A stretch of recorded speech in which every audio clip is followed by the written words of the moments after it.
How's it going, everyone? Welcome back to the GSMC Chip Shot Football Podcast, brought to you by the GSMC Sports Network. I'm your host, Manny Maradiege. Today is Monday, September 16th, live here after most of the games yesterday in the NFL. We got a bunch of good ones to go over on today's show. I picked about 5 or 4 of the best games that I thought from yesterday, and we're just going to go over them, over some of the major talking points, and just give our thoughts on them. But not without starting with the first segment on Monday Night Football, previewing tonight's game between the Falcons and the Eagles. Then, in the following segment, we're going to get into one of those games, the Bengals and the Chiefs game, arguably one of the best or the best of the entire weekend. So there's a lot to talk about there that we will get into.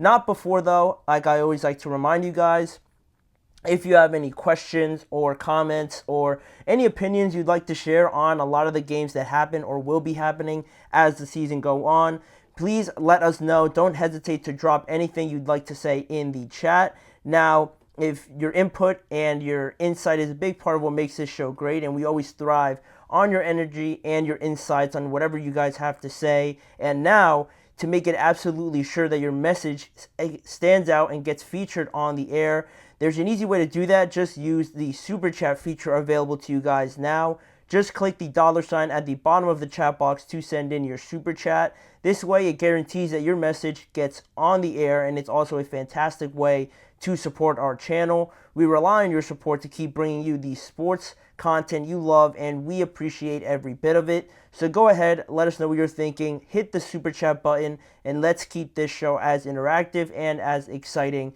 as possible. But if you do prefer, we still have the alternate method, the tip and donations link, GSMCPodcast.net, where you could still tip, donate, and leave a question or comment there if you prefer. We couldn't do this without your amazing support, and we're so thankful to have you guys as part of our community, always staying involved in all of our live shows here at the network. But with that being said, now we can jump into our first segment, not talking about this past weekend just yet, but what we have in store for us tonight, the Monday Night Football game between the Eagles and the Atlanta Falcons, the last game of Week 2 tonight. The Falcons traveling to Philadelphia. Kickoff is at 8:15 p.m. Eastern Time on ESPN.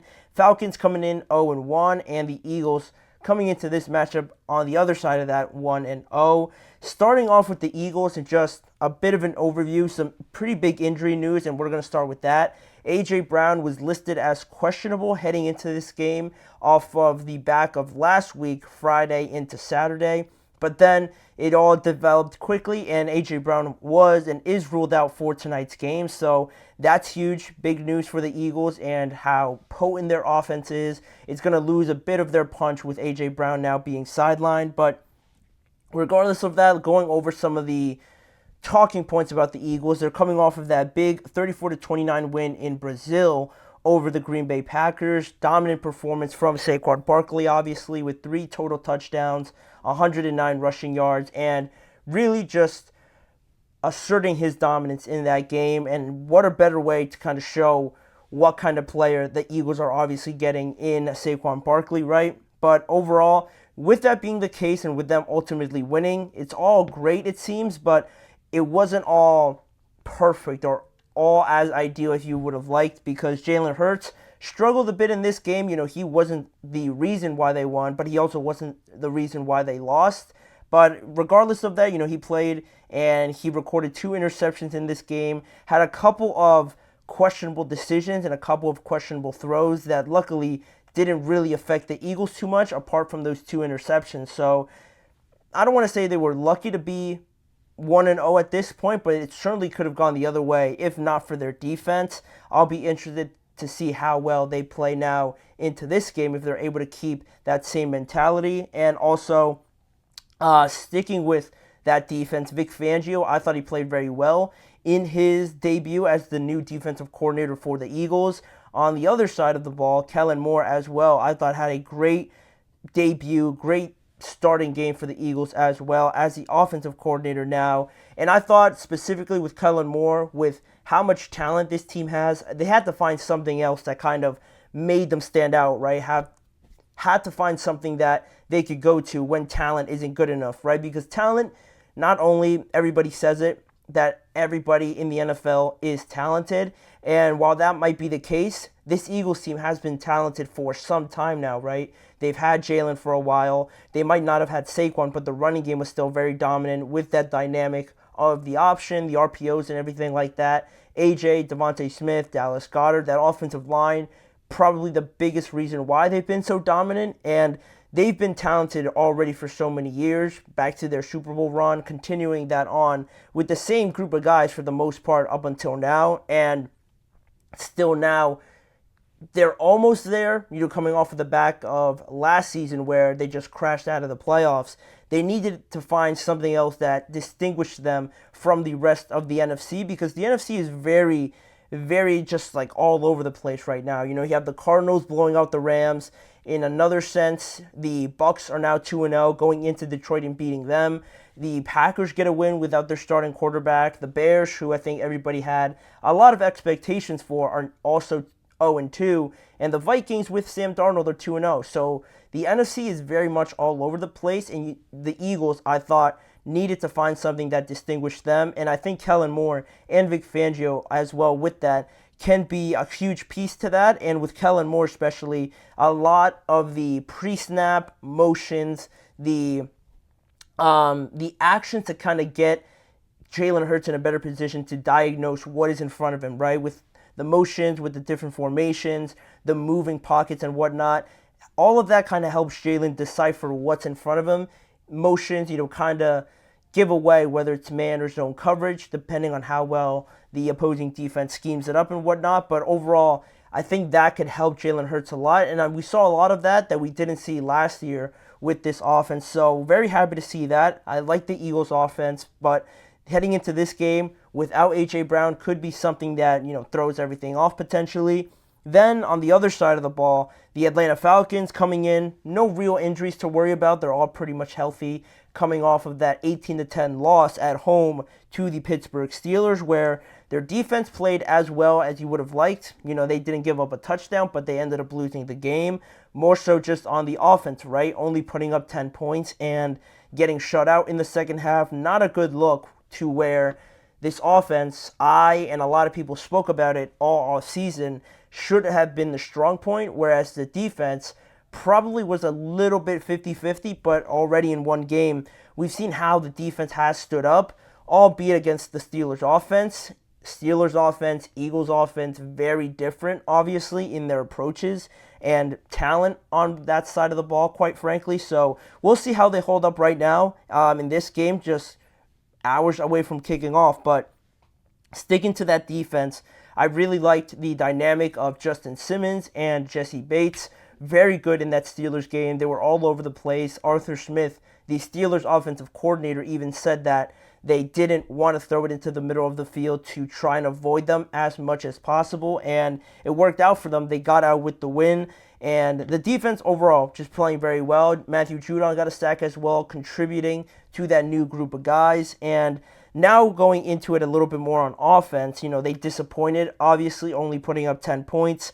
Ray McCloud, I'm sure nobody expected to be the leading receiver for the Atlanta Falcons in week 1, because Drake London blanketed all game by Joey Porter Jr., had 2 receptions for 15 yards. Kyle Pitts, he scored a touchdown, but he only had 3 receptions for 26 yards. And Bijan Robinson did his thing, but not getting into the end zone, it's hard for people to pick out that performance just because you were on the losing end of it. And one reason potentially why this offense was a little bit anemic was because Kirk might not be 100%. That was the thought going into this game now, because the just vanilla sort of offense, for a lack of a better terms, with this team, a lot of shotgun, a lot of pistol formations where it became very easy for the Steelers to just sort of pin their ears back and try to attack a very limited mobility-wise Kirk Cousins, who just stood back there, made a lot of good throws. Credit to him for sticking in there and staying in the pocket, but it's not a winning recipe at this day and age in the NFL. So that's one thing. But Raheem Morris and Kirk Cousins himself said that Kirk was 100%, that he was healthy. So if that's the case, I hope tonight we see a bit more of what make what made Kirk successful in Minnesota, which was the play action, which they could do very well at with Bijan Robinson, obviously, and Tyler Algier.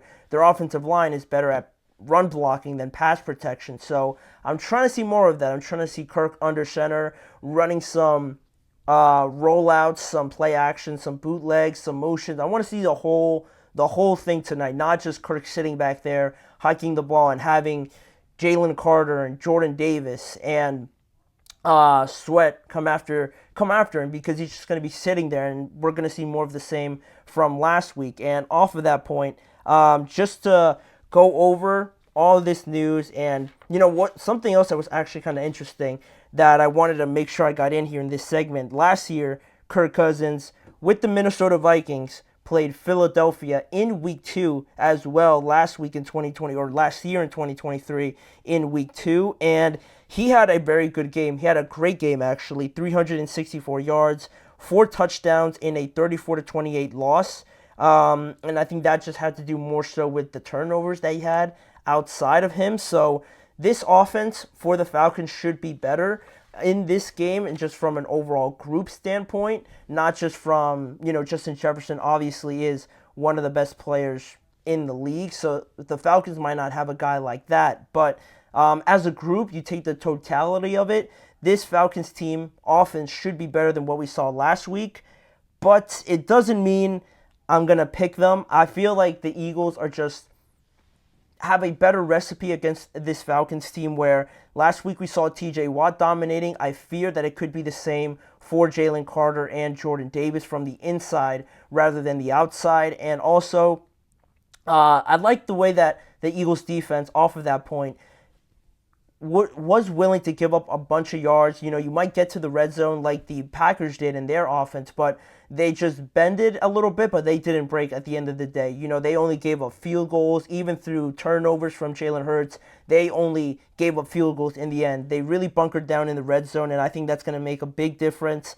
I'm going to go with the Eagles tonight. I think they have enough to get over this challenge that the Atlanta Falcons pose, sending them to 2-0, and unfortunately for the Falcons and how that division is going, I feel like they're going to go to 0-2 tonight and try to get a win the following week against the Kansas City Chiefs at home. Those are my predictions.